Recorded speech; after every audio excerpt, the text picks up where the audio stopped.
Il existe encore des lieux sur la planète capables de dérouter même les personnes modernes. Ce sont des constructions monumentales qui défient la logique, des artefacts énigmatiques et des civilisations entières qui ont brillé à leur apogée avant de disparaître sans laisser de traces. Il ne s'agit pas de légendes ou de fables, mais de mystères réels consignés par les archéologues et les historiens. Des blocs de pierre si gigantesques que même les machines actuelles ne parviennent pas à les déplacer jusqu'aux cités aujourd'hui englouties par les océans, le passé garde des énigmes qui semblent contredire les propres règles de l'histoire. Aujourd'hui, nous allons embarquer ensemble pour un voyage à travers ces secrets non résolus de l'Antiquité.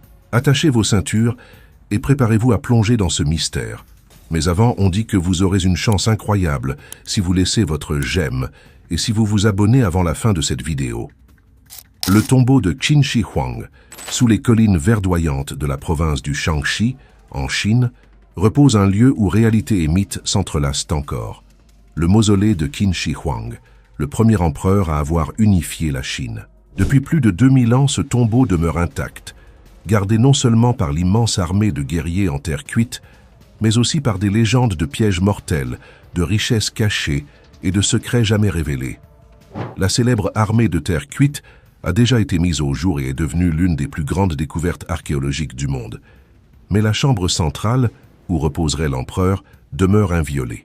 La nécropole couvre environ 56 km², près de Xi'an, et sa construction commença alors que Qin n'avait que 13 ans, pour être achevée après sa mort. Des récits anciens affirment que plus de 700 000 travailleurs participèrent à l'ouvrage, un exploit inédit pour l'époque.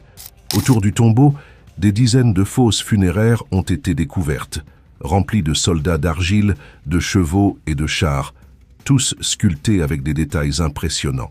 Chaque visage est unique, comme les portraits de personnes réelles. L'historien Sima Qian décrivit la tombe comme un palais souterrain, une réplique en miniature de l'Empire. Selon des chroniques anciennes, des rivières de mercure auraient été façonnées pour symboliser les grands fleuves de Chine, coulant éternellement dans la chambre. Le plafond, incrusté de perles, imitait le ciel étoilé, tandis que trésors, palais et même serviteurs furent ensevelis pour accompagner l'empereur dans l'au-delà. Il y aurait même eu des mécanismes de défense, tels que des arbalètes automatiques prêtes à tirer sur les intrus.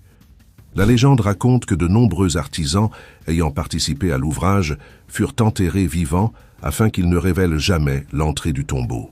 Des recherches modernes utilisant des technologies avancées ont confirmé l'existence d'une structure sous le mont funéraire et ont détecté des niveaux anormaux de mercure dans le sol, validant les descriptions anciennes.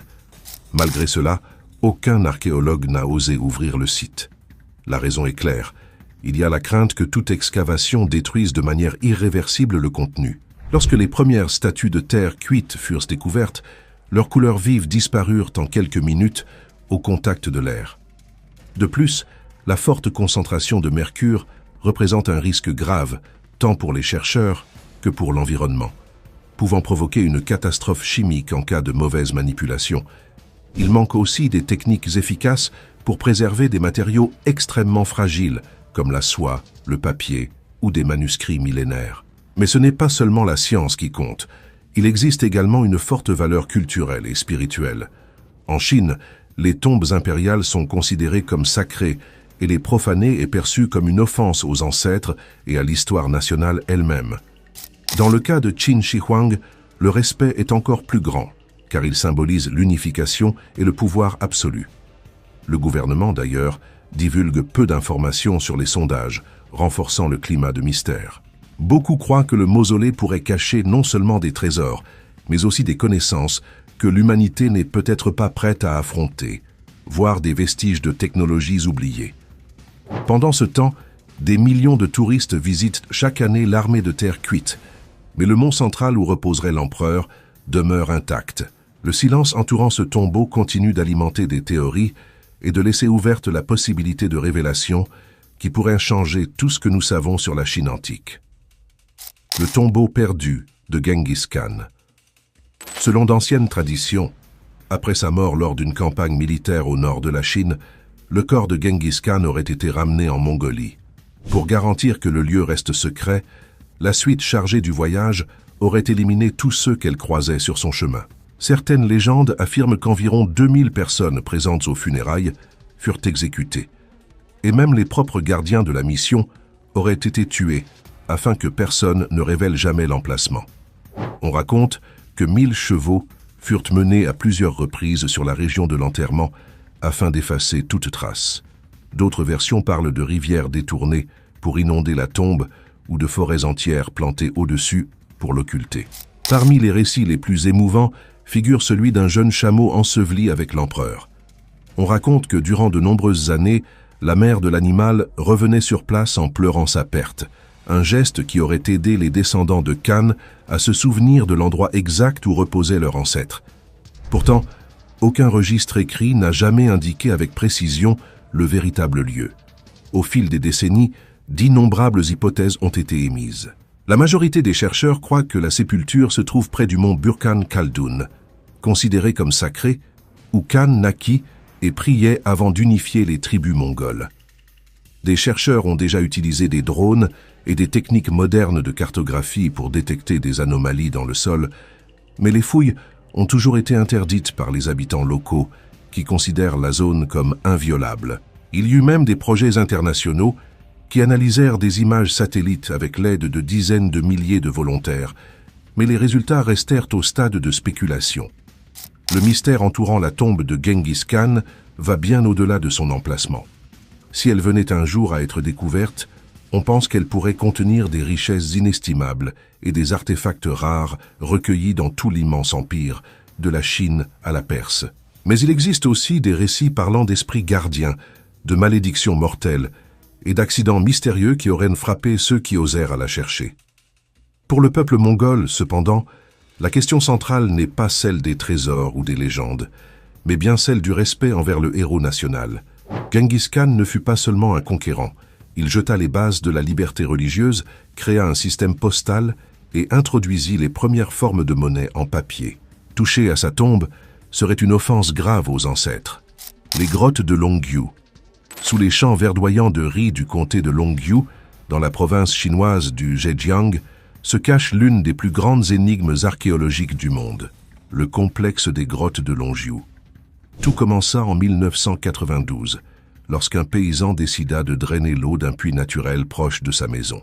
Il n'aurait jamais pu imaginer que sous cette surface tranquille se révélerait un immense espace, une grotte aux parois lisses couvertes de motifs géométriques rappelant des marques de machines modernes. La découverte provoqua stupeur et curiosité. Bientôt, d'autres puits furent drainés et, à la surprise générale, apparut sous les yeux de la population une véritable cité souterraine. Plus de 20 grottes interconnectées, toutes aux proportions colossales. Le mystère de Longyu réside dans la perfection et dans l'échelle de l'ouvrage. Chaque grotte atteint 30 mètres de hauteur, avec des parois polies et des colonnes disposées en parfaite symétrie. La voûte et toutes les surfaces sont marquées par des ondulations continues, répétées du sol au plafond, comme si un même motif avait été reproduit dans chaque espace. Aucun objet, aucun reste humain, aucun signe d'habitation n'a été retrouvé à l'intérieur. Selon des analyses géologiques, les grottes pourraient avoir plus de 2000 ans, peut-être construites sous la dynastie Qin ou au début de celle des Han. Ce qui intrigue le plus, c'est qu'aucun document chinois n'évoque leur existence. Comment une œuvre d'une telle ampleur, qui aurait exigé une planification, des milliers d'ouvriers et une grande maîtrise technique, a-t-elle pu disparaître des annales de l'histoire? De nombreuses hypothèses ont été avancées. Silos à grains, caches militaires, complexes funéraires secrets ou centres cérémoniels. Certains chercheurs étrangers ont même suggéré qu'il s'agissait de sanctuaires sacrés. Mais le détail le plus frappant reste l'uniformité des motifs gravés, qui indique un plan unique dirigé par des spécialistes dotés de compétences bien au-delà de ce que l'on connaît pour cette époque. Serait-ce l'héritage d'une civilisation encore inconnue, ou le témoignage de techniques de construction perdues dans le temps, capables de rivaliser avec l'ingénierie moderne? Le fait est que, jusqu'à aujourd'hui, les grottes demeurent silencieuses sous les rizières, comme si elles gardaient des réponses que nous ne sommes pas encore capables de comprendre pleinement. Et si ces grottes intriguent par leur perfection, imaginez des blocs de pierre colossaux que même la technologie moderne n'oserait déplacer. C'est exactement ce que l'on trouve au Liban, dans l'énigme des mégalithes de Baalbek. Les mégalithes de Baalbek. Dans la plaine fertile de la vallée de la Bekaa au Liban, s'élève une autre des grandes énigmes de l'Antiquité. L'ancienne cité de Baalbek, carrefour de nombreuses civilisations, conserve des blocs de pierre si colossaux que leur simple existence défie l'imagination et même les limites de l'ingénierie moderne. Au cœur du mystère se trouvent les 3 blocs du Triliton. Chaque pierre mesure presque 20 mètres de long, plus de 4 de haut, et pèse entre 750 et 800 tonnes, des dimensions comparables à celles d'un avion de passagers. Ces géants forment la base du temple de Jupiter, construit par les Romains au 1er siècle de notre ère. Pourtant, leur taille et leur poids dépassent largement la capacité technologique romaine. À quelques kilomètres de là, dans l'ancienne carrière, reposent des blocs encore plus grands. Parmi eux, la fameuse pierre de la femme enceinte, de presque 1000 tonnes, une autre de 1242, et découverte en 2014, une encore plus colossale de 1650 tonnes, considérée comme la plus grande pierre taillée par l'humanité. Fait intrigant, toutes sont restées à l'endroit même où elles furent taillées, comme si le défi de les déplacer était impossible à relever. Les explications traditionnelles suggèrent que les Romains utilisèrent des rampes de terre et des rouleaux de bois. Mais cette hypothèse se heurte à un problème. Les grues romaines soulevaient au maximum 100 tonnes. Aucun document ancien ne mentionne d'équipement capable de manipuler des blocs des dizaines de fois plus lourds. C'est pourquoi de nombreux chercheurs soutiennent que les fondations du temple ne seraient pas romaines, mais les vestiges d'une culture bien plus ancienne et avancée. Des comparaisons sont faites avec Sacsayhuaman, au Pérou, et avec les pyramides d'Égypte. Tous ces monuments seraient-ils les fragments d'une sagesse ancestrale oubliée? Malgré des siècles de recherche, aucune réponse définitive n'a émergé. Aucun texte n'explique comment les blocs furent extraits, transportés ou dressés. Les pierres demeurent silencieuses, mais le doute qu'elles portent continue de résonner. Göbekli Tepe. Sous le sol aride et les collines rocheuses de l'Anatolie, en Turquie, dormait un secret capable de transformer notre vision des origines de la civilisation. Découvert en 1994 par l'archéologue allemand Klaus Schmidt, le site de Göbekli Tepe révéla des cercles monumentaux de pierres taillées, érigés il y a plus de 11 000 ans, bien avant l'agriculture, la roue ou l'usage du métal. Les piliers en forme de T, certains atteignant jusqu'à 6 mètres de hauteur et pesant plusieurs dizaines de tonnes, furent sculptés de représentations d'animaux, lions, renards, serpents, bovins sauvages et symboles abstraits. Chaque détail semble receler des récits silencieux, reflets de la cosmovision et des croyances de peuples autrefois considérés uniquement comme des chasseurs-cueilleurs. Le grand paradoxe de Göbekli Tepe est que des sociétés nomades, sans hiérarchie complexe, coordonnèrent un projet architectural de dimension monumentale.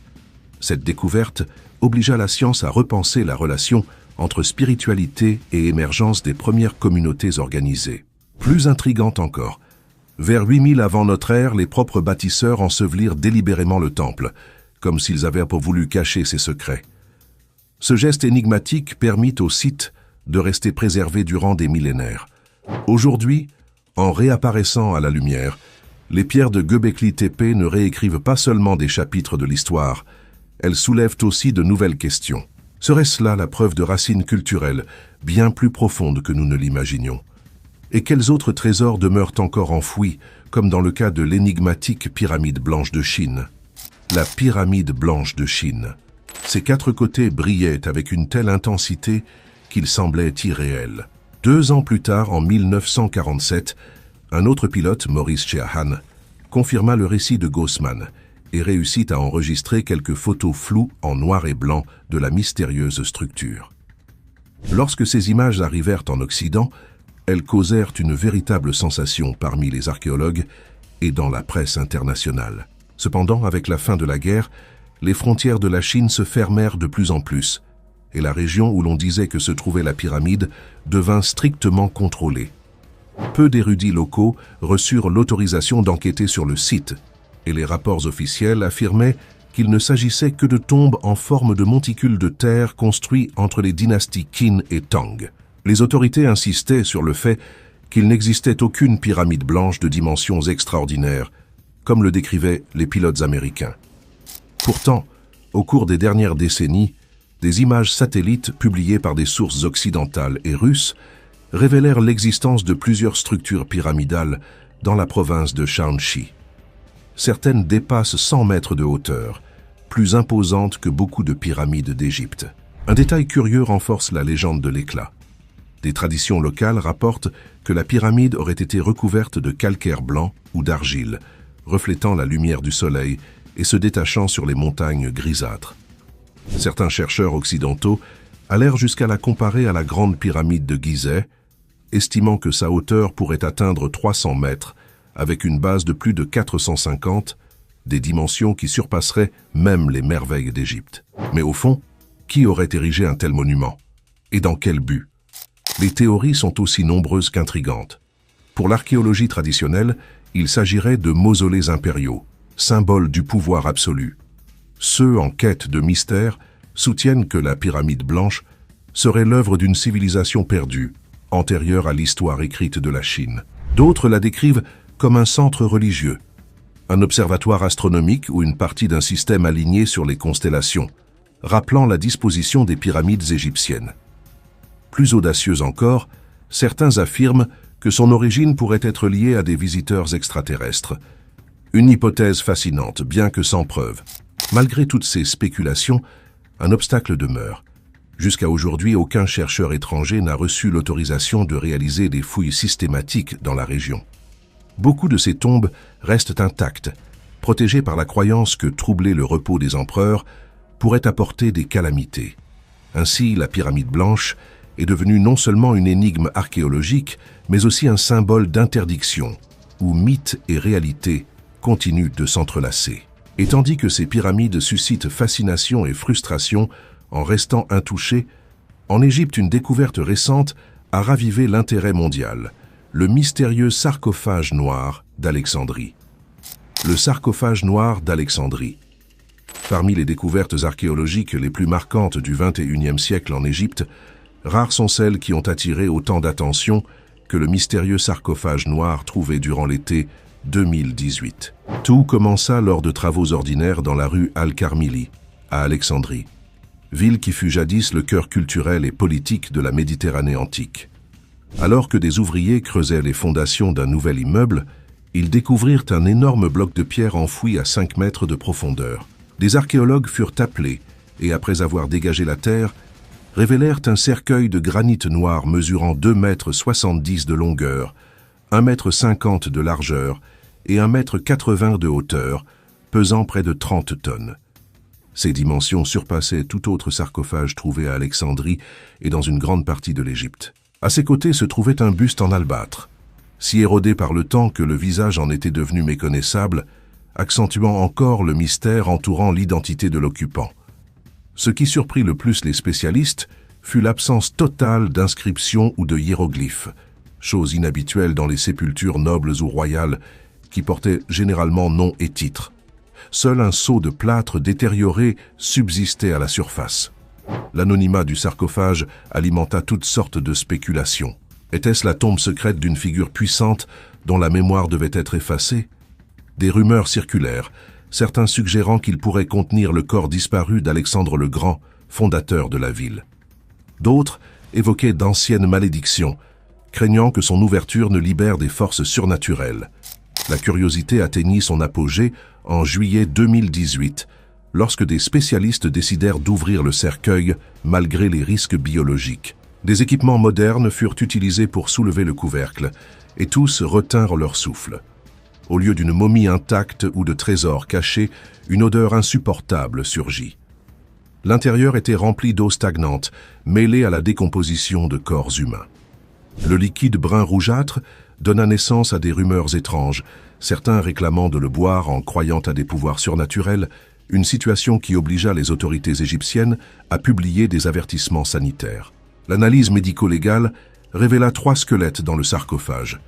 2 hommes et une femme, entassés sans aucun ornement funéraire.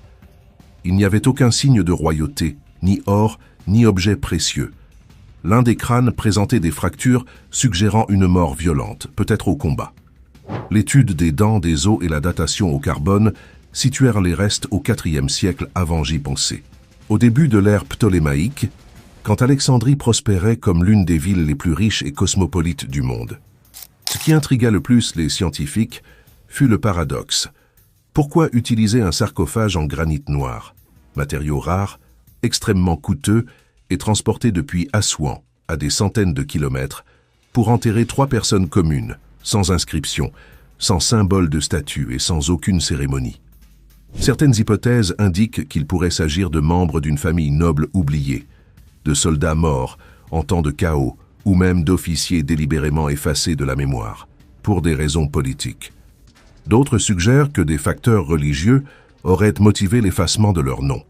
Quelle que soit l'explication, l'usage d'un matériau si imposant pour une sépulture anonyme reste un mystère ouvert. Et c'est précisément ce genre d'énigme qui nous rappelle que, même dans des lieux déjà explorés des milliers de fois, l'Égypte recèle encore des secrets inattendus, peut-être aussi surprenants que ceux cachés dans les tombes impériales de Chine ou dans les temples ensevelis de Mésopotamie. La carte de Piri Reis. Au milieu des vents et des mers de la Méditerranée du XVIe siècle, surgit un mystère qui défie encore les chercheurs. La carte de Piri Reis, une relique cartographique qui semble dépasser les limites du savoir de son époque. Créée en 1513 par l'amiral ottoman Piri Reis, la carte surprend encore aujourd'hui non seulement par sa précision, mais aussi par des détails qui paraissent aller au-delà de la science médiévale. Le document conservé ne correspond qu'à un tiers de l'original, mais il suffit déjà à intriguer des générations. On y voit la côte occidentale de l'Afrique, la côte orientale de l'Amérique du Sud et, de manière impressionnante, la partie nord de l'Antarctique, un continent qui ne serait officiellement découvert que plus de 300 ans plus tard. Encore plus énigmatique, l'Antarctique apparaît sans glace, comme s'il avait été cartographié avant la dernière ère glaciaire. Dans ses propres annotations, Piri Reis affirma s'être basé sur plus de 20 cartes anciennes, certaines grecques et romaines, ainsi que sur des documents hérités de colons. Pourtant, aucune de ces sources connues n'explique l'exactitude des lignes côtières, ni l'inclusion de l'Antarctique, libre de glace. Les théories se multiplient. Certains croient que l'amiral aurait hérité de connaissances de civilisations beaucoup plus anciennes, peut-être même de la mythique Atlantide. D'autres soutiennent qu'il ne s'agit que d'un assemblage de récits de marins amplifiés par l'imagination. Le Codex Rohonk. Dans les archives d'une petite bibliothèque de Hongrie repose un livre qui, depuis presque 200 ans, intrigue les chercheurs, le Codex Rohonk. Ce manuscrit demeure indéchiffrable. Personne n'a réussi à comprendre ce qu'il enregistre réellement, ni quel message il cherchait à transmettre. Découvert au début du XIXe siècle dans la ville de Rohonk, le volume réunit plus de 400 pages de papier rugueux, jauni par le temps, couvertes de milliers de symboles qui ne ressemblent à aucun système d'écriture connu. Ce sont des caractères uniques, sans parallèle dans aucune langue identifiée. Le mystère s'amplifie avec les plus de 80 illustrations disséminées dans le livre. Elles montrent des scènes de vie quotidienne, des guerres, des cérémonies religieuses et des figures empreintes de symbolisme spirituel. Certains éléments paraissent chrétiens, d'autres rappellent l'islam, et l'on y trouve aussi des références païennes, un mélange déroutant. Qui aurait écrit le codex?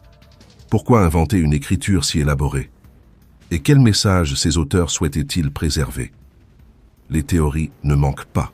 Certains défendent qu'il s'agirait d'un livre de prière d'une secte secrète d'Europe centrale. D'autres qu'il s'agissait d'un registre codé d'une communauté religieuse cherchant à se protéger des persécutions. Quelques chercheurs suggèrent qu'il pourrait s'agir d'un canular du XIXe siècle, créé uniquement pour attiser la curiosité académique. Ce qui est certain, c'est que le manuscrit résiste à tous les efforts. Linguistes, cryptographes et historiens ont même eu recours à des outils numériques, mais le texte refuse de livrer ne serait-ce qu'une phrase intelligible. Et, tandis que ce livre garde son message enfermé dans le temps, au Costa Rica, un autre énigme défie les archéologues, à travers des formes parfaites sculptées dans la pierre. Les sphères de pierre du Costa Rica. Parmi les forêts tropicales et les plaines du sud du Costa Rica, se trouvent des centaines d'énigmatiques sphères de pierre, gardiennes silencieuses d'une civilisation disparue. Connues sous le nom de Las Bolas ou sphères des Diki, elles intriguent les archéologues depuis les années 1930. Elles furent découvertes par hasard, lorsque des ouvriers de la United Fruit Company défrichaient des terres pour des plantations de bananes. Certaines étaient petites comme des ballons de volley-ball, d'autres dépassaient 2 mètres de diamètre et atteignaient 16 tonnes. Sculptée dans de la granodiorite, une roche extrêmement dure, elle présente une perfection et un polissage impressionnant, même selon les normes actuelles. Les recherches indiquent que les sphères furent créées entre 600 après JC et le XVIe siècle, attribuées à la culture d'Iquiz, qui prospéra dans la région mais disparut avant l'arrivée des Espagnols. Aucun enregistrement, cependant, n'explique leur fonction ou leur signification. Diverses hypothèses tentent de les déchiffrer. Marqueurs de statut, symboles cosmiques alignés avec des constellations, instruments rituels ou encore limites de village. Des fouilles récentes ont montré que souvent, elles étaient placées devant les maisons des chefs, peut-être comme signe de pouvoir. Malgré cela, tout demeure spéculation. Malheureusement, de nombreuses sphères furent déplacées ou détruites au XXe siècle. Certaines emportées dans des jardins privés, d'autres dynamitées dans la quête de l'or, alimentées par des légendes locales. Ce n'est que récemment que le Costa Rica, avec le soutien de l'UNESCO, a commencé à investir dans leur préservation et leur étude. Aujourd'hui, ces sphères ne sont pas seulement les témoins d'un peuple disparu, mais aussi des exemples de l'ingéniosité humaine. Elles demeurent un défi. Comment une société sans métaux ni roues a-t-elle pu sculpter et transporter des pierres aussi lourdes avec une telle précision? Une question qui rappelle un autre monde perdu, submergé sous la mer du Nord, la mystérieuse terre appelée Doggerland. Doggerland, la civilisation perdue. Imaginez une époque lointaine, il y a environ 10 000 ans, où la mer du Nord n'était pas un océan, mais une terre fertile et habitée. Ce territoire, aujourd'hui appelé Doggerland, reliait l'Angleterre au continent européen et était si prospère qu'il fut connu comme l'Atlantide de l'Europe. Mais ce monde disparut de façon brutale. À la fin de l'âge glaciaire, le niveau de la mer monta de manière drastique et ensuite, un gigantesque tsunami engloutit tout. Forêts, rivières et villages entiers furent submergés, ne laissant que des fragments enfouis sous le fond de l'océan. Doggerland, désormais caché sous les eaux, continue de susciter l'imagination des scientifiques et des curieux. Des fragments d'os humains, des outils en pierre et des fossiles d'animaux ont été récupérés des profondeurs, offrant des aperçus d'une terre vibrante qui soutint des communautés pendant des millénaires. Cette disparition n'est pas seulement un chapitre oublié de la préhistoire européenne, c'est aussi un rappel de la fragilité des civilisations face aux forces de la nature. Doggerland nous invite à réfléchir sur l'inévitabilité du changement et sur le nombre d'autres mondes, aujourd'hui cachés sous les océans, qui attendent encore d'être redécouverts. Et, tout comme des terres entières peuvent disparaître sans laisser de traces, des monuments inachevés peuvent aussi révéler des secrets inattendus, comme dans le cas du colossal obélisque d'Assouan. Doggerland s'étendait de l'Écosse aux Pays-Bas, une vaste région de prairies, de rivières sinueuses, de forêts denses et de marais fertiles. Il reçut son nom du Doggerbank, un banc de sable dans la mer du Nord, mais dans le passé, ce fut un véritable paradis pour les chasseurs-cueilleurs du Mésolithique. Là, ils chassaient des mammouths, des rennes et des cerfs élaphes, pêchaient dans des lacs abondants et cueillaient des fruits sauvages. Avec la fin de la dernière ère glaciaire, vers 10 000 ans avant Jésus-Christ, la fonte des glaciers fit monter la mer lentement, envahissant les plaines de Doggerland. Environ 8200 ans auparavant, un gigantesque tsunami provoqué par le glissement sous-marin de la côte norvégienne, le Storegga Slide, submergea une grande partie de la région. Les chercheurs croient que les zones du Nord résistèrent pendant des siècles, mais vers 5500 ans avant Jésus-Christ, la mer du Nord avait déjà englouti tout le territoire. Le mystère de ce monde perdu fascine archéologues et rêveurs. Doggerland serait-il l'Atlantide décrite par Platon? Bien que controversant, le parallèle est inévitable, puisque les plaines submergées rappellent le récit d'une civilisation disparue. Pour d'autres, Doggerland est surtout un avertissement. Un témoignage de la puissance du climat et de la vulnérabilité humaine face à la mer en perpétuelle transformation. Des artefacts, comme des défenses de mammouths, des outils en silex et même des empreintes fossilisées, ont déjà été extraits du fond de l'océan, révélant des éclats d'un monde oublié. En 2019, la découverte d'une forêt submergée raviva l'espoir de trouver des villages préservés sous la boue. Mais jusqu'à présent, Aucun vestige clair d'établissement ou de ville n'a été identifié. Pendant des siècles, Doggerland resta oublié, rappelé seulement lorsque des pêcheurs du XIXe siècle ramenaient des objets étranges dans leurs filets. Aujourd'hui, les archéologues recourent aux données sismiques des compagnies pétrolières pour redessiner la carte de cette terre perdue, tandis que des chasseurs amateurs de fossiles fouillent les plages néerlandaises à la recherche de reliques. Le temple de Kailasa. Il y a des milliers d'années, sans machines modernes, les anciens Indiens érigèrent un miracle architectural directement taillé dans la roche massive, le temple de Kailasa, au sein du complexe d'Ellora. Plus qu'un monument, c'est une énigme qui défie notre compréhension des capacités des sociétés anciennes. Enchâssée dans les collines de Sahyadri, au Maharashtra, se dresse la plus grande structure monolithique du monde. Contrairement aux pyramides égyptiennes, faites de blocs empilés, Kailasa fut creusé dans un seul massif de basalte. Ses dimensions impressionnent, plus de 30 mètres de hauteur, 300 de longueur et 175 de largeur, entouré par une cour en U de presque 50 mètres de profondeur. Le temple est en lui-même une ville souterraine taillée dans la pierre. Ce qui étonne le plus n'est pas seulement la taille, mais la méthode. Au lieu d'ériger, les artisans creusèrent de haut en bas, retirant plus de 400 000 tonnes de roches avec de simples marteaux et ciseaux rudimentaires. Chaque centimètre est orné de sculptures minutieuses, colonnes et murs couverts de reliefs représentant Shiva, Vishnu et d'autres dieux. Parmi elles, la scène où Ravana tente de soulever le mont Kailasa, considéré comme un chef-d'œuvre de l'art indien. Les archéologues ont aussi identifié des millions de caractères en sanskrit gravés sur les parois, dont beaucoup ne sont pas encore traduits. Serait-ce seulement des registres religieux ou cacherait-il des messages venus du passé? Selon les archives historiques, le temple aurait été construit au 8e siècle, sous le règne de Krishna Ier, de la dynastie Rashtrakuta. Mais une légende locale raconte une autre version.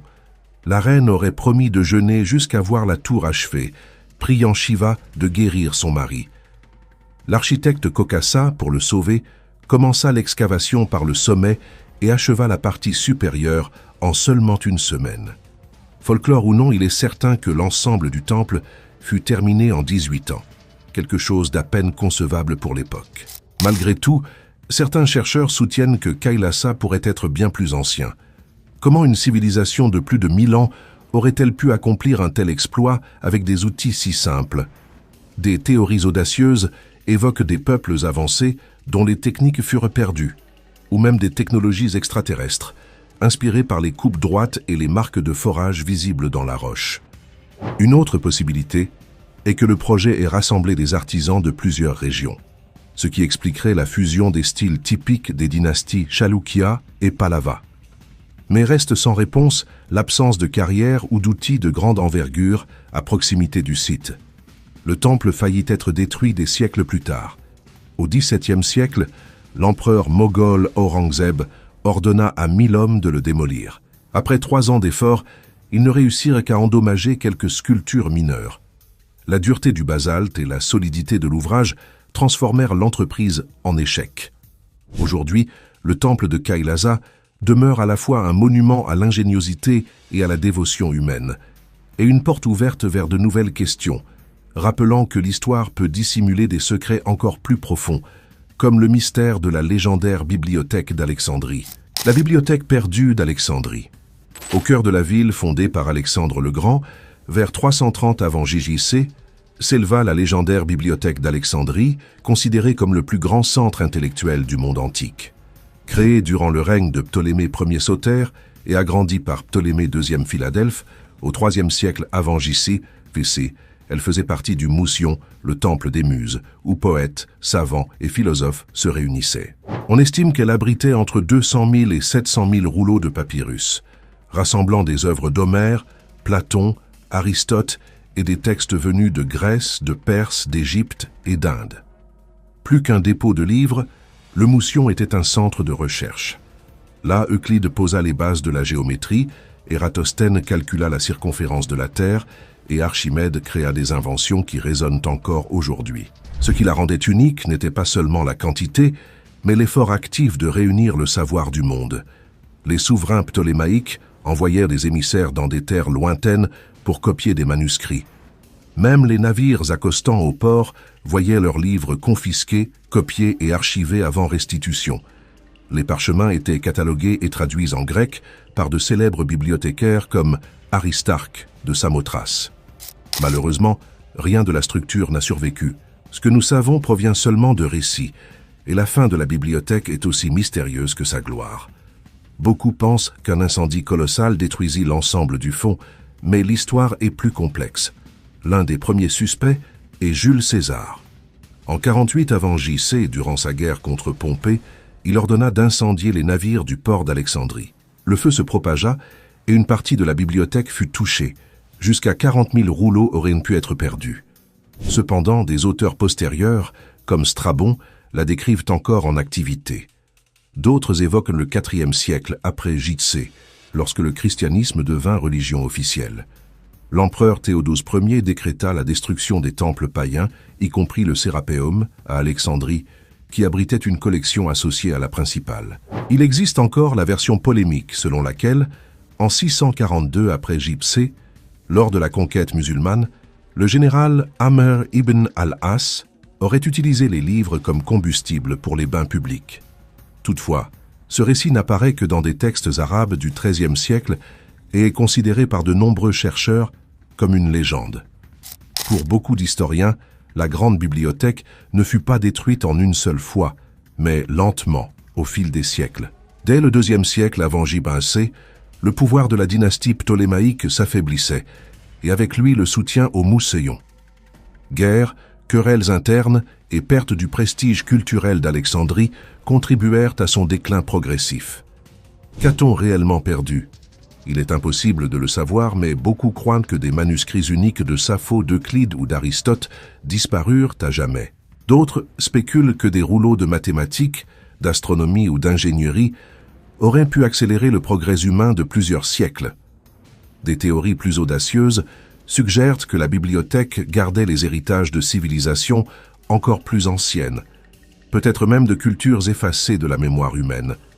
Et pourtant, il existe la possibilité qu'une partie de ce trésor ait été copiée et préservée ailleurs, cachée en attendant d'être redécouverte. Ce que nous savons, c'est qu'Alexandrie nous rappelle combien la connaissance peut être fragile, et comment des énigmes oubliées peuvent traverser le temps, tout comme les mystérieux dodécaèdres romains apparus des siècles plus tard dans des territoires lointains.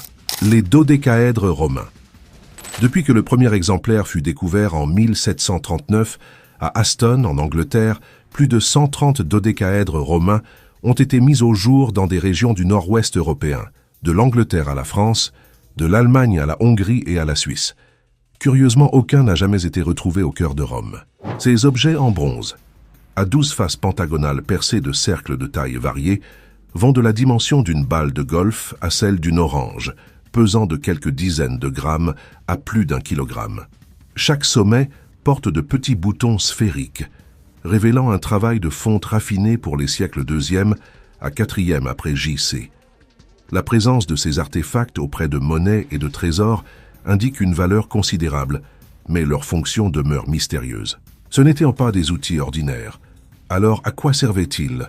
Les théories sont nombreuses.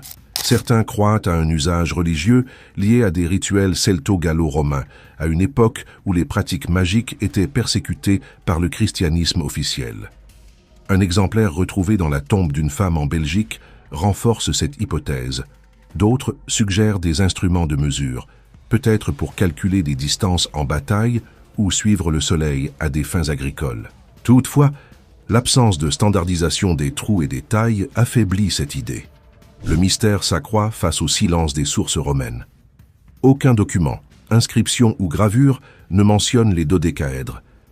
Avaient-ils été si communs qu'il ne valait pas la peine de les décrire, ou si secrets que seuls les initiés les connaissaient? Certains défendent l'idée qu'ils étaient liés à des cultes interdits, ce qui expliquerait leur présence seulement aux frontières de l'Empire. Aujourd'hui, les exemplaires sont dispersés dans des musées d'Europe, de Lincoln en Angleterre, au Gallo-Roman Museum, en Belgique. Chacun demeure comme un souvenir silencieux des secrets que Rome a emportés avec elle, mais aussi comme un pont vers une autre énigme, révélée par hasard dans les grottes de Qumran, au bord de la mer Morte. Les manuscrits de la mer Morte. En 1947, un jeune bédouin à la recherche d'une chèvre perdue près de Qumran, en Cisjordanie, lança une pierre dans une grotte et entendit le bruit de la poterie se brisant.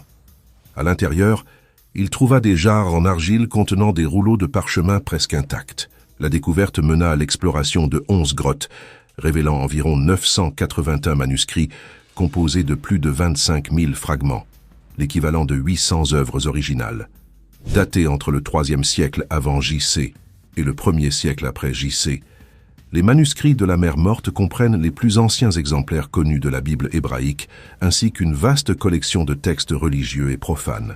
Environ 40% correspondent à des livres bibliques, presque tous de l'Ancien Testament. Le reste se divise entre écrits sectaires, tels que la règle de la communauté et le rouleau de la guerre, et textes de l'époque du Second Temple, comprenant des œuvres comme le livre d'Enoch et le livre des Jubilés. Parmi les découvertes les plus curieuses se trouve le rouleau de cuivre, qui énumère 64 lieux où seraient cachés des trésors d'or et d'argent. Qui aurait écrit ces manuscrits? La théorie la plus acceptée est qu'ils furent l'œuvre des Esséniens, une secte juive austère vivant à Qumran. D'autres soutiennent qu'il s'agissait de parties des bibliothèques de Jérusalem, dissimulées pour les protéger de la destruction lors de la révolte juive contre Rome, qui aboutit à la chute du Second Temple. L'impact de la découverte fut immense. Jusqu'alors, le manuscrit le plus ancien de la Bible hébraïque était le Codex de Léningrad, de l'an 1008. Les rouleaux de Qumran sont plus vieux de 1000 ans, et pourtant, ils montrent une fidélité impressionnante aux textes ultérieurs, confirmant le soin extrême des scribes juifs à préserver les Écritures. Cependant, des mystères persistent. Des théories audacieuses suggèrent que parmi les rouleaux pourraient se trouver des enseignements interdits ou des prophéties jugées trop dangereuses pour circuler. Certains chercheurs ont même émis l'hypothèse que certaines pratiques des Esséniens influencèrent directement les premiers chrétiens, y compris Jean-Baptiste, dont les rites de purification rappellent les leurs. Une autre question est la raison pour laquelle ils furent cachés dans des jarres scellées. Étaient-ils protégés de la guerre? Ou conservaient-ils des enseignements réservés à un groupe choisi? Il n'existe pas de témoignages contemporains pour l'expliquer. Les grottes ne montrent aucune trace de vie quotidienne, seulement les rouleaux soigneusement déposés. Certains pensent que leur dissimulation est liée à la coutume juive de la Guéniza, où des textes sacrés usés étaient enterrés afin de ne pas être profanés. Et tandis que les chercheurs continuent de tenter de déchiffrer chaque détail de ces manuscrits, d'autres mystères naturels de la planète continuent d'intriguer les scientifiques, comme les pierres qui semblent se déplacer seules dans le désert le plus chaud des États-Unis.